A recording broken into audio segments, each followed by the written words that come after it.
Hello, my name is Elaine Sanchez, and I believe that caregiving is one of the most difficult and generous acts of love any of us will ever perform on behalf of another.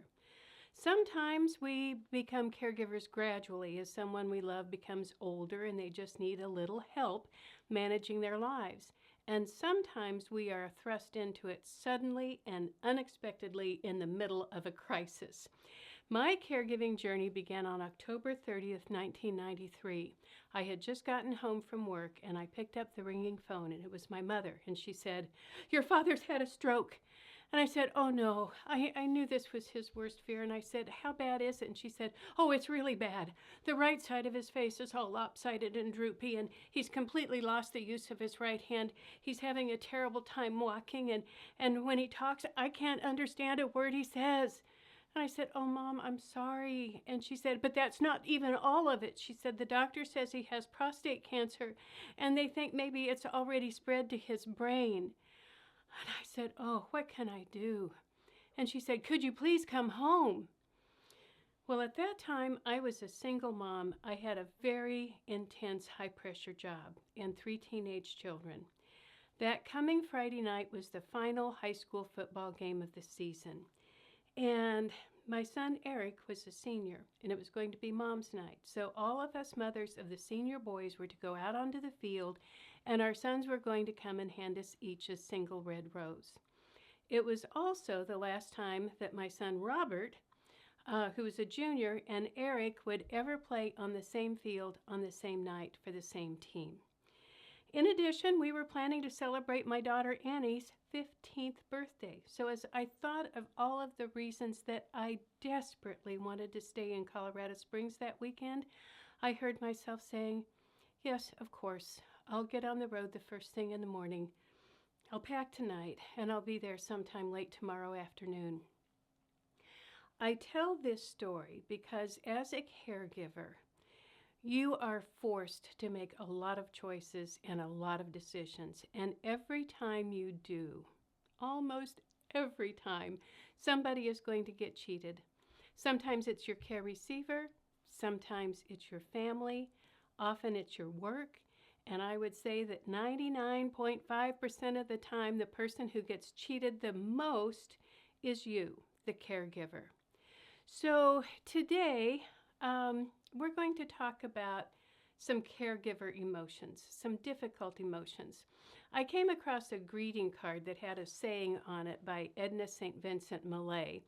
And on the front it said, "It's not true that life is one damn thing after another." And when you opened up the card on the inside, it said, "It's actually one damn thing over and over and over again." I think any caregiver will tell you that the physical aspect of this job is dreary, demanding, and sometimes it is downright disgusting. But as hard as all of that is, it doesn't even begin to compare to the emotional stress of caregiving. And I believe that there are 4 emotions that most caregivers have to deal with over and over and over again, and they are anger, guilt, depression, and grief. So today we're going to talk about anger and the 3 F's of flipping out, and I'm going to try to squeeze in a little bit about how to tell the difference between earned guilt and unearned guilt, and how to stop feeling guilty when you haven't done anything wrong.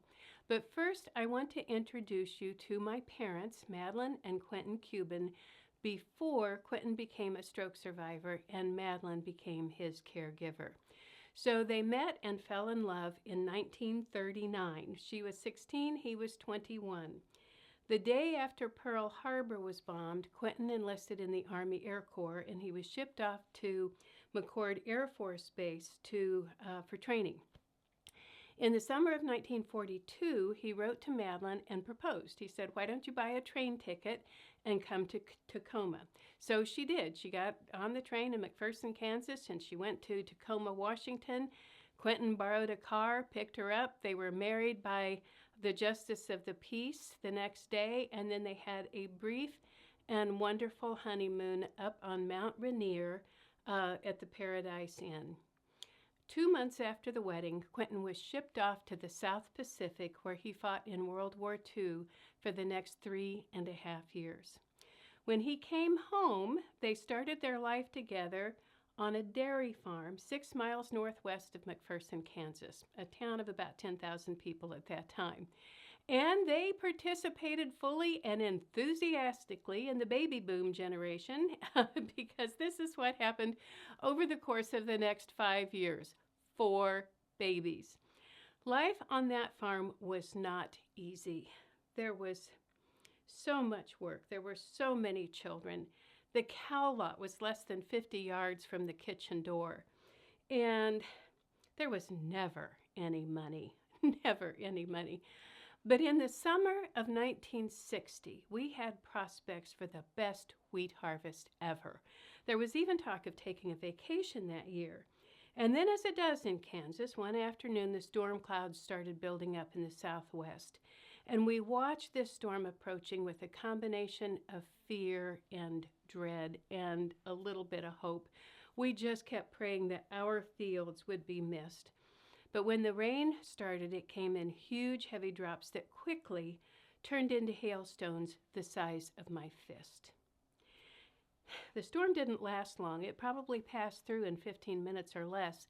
But by the time it was over, our crops and our primary income for that entire year were gone.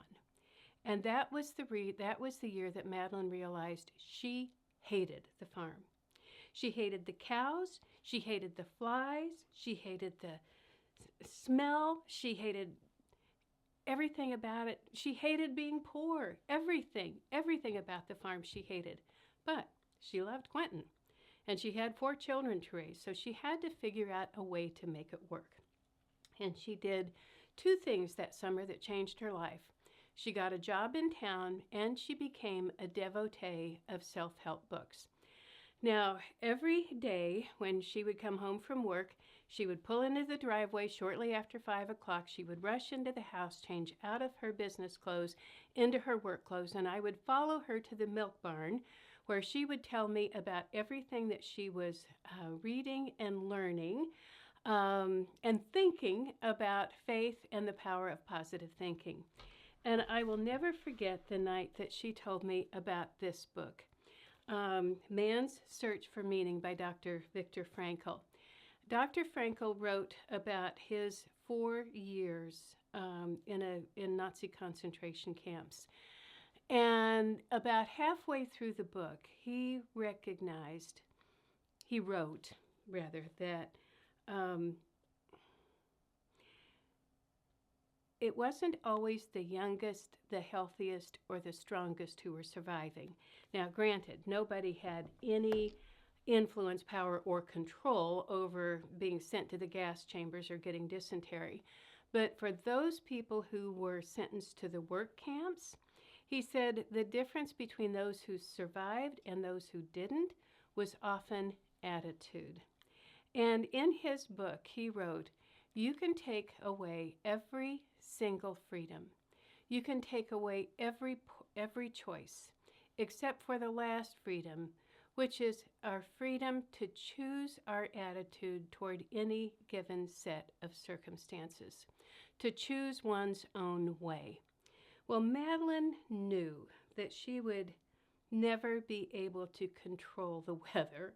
She knew that she would never have any authority, power, or control over what they were going to get paid for their wheat, milk, Milo, or corn. But she believed, like Dr. Frankl, she could become the master of her own mind.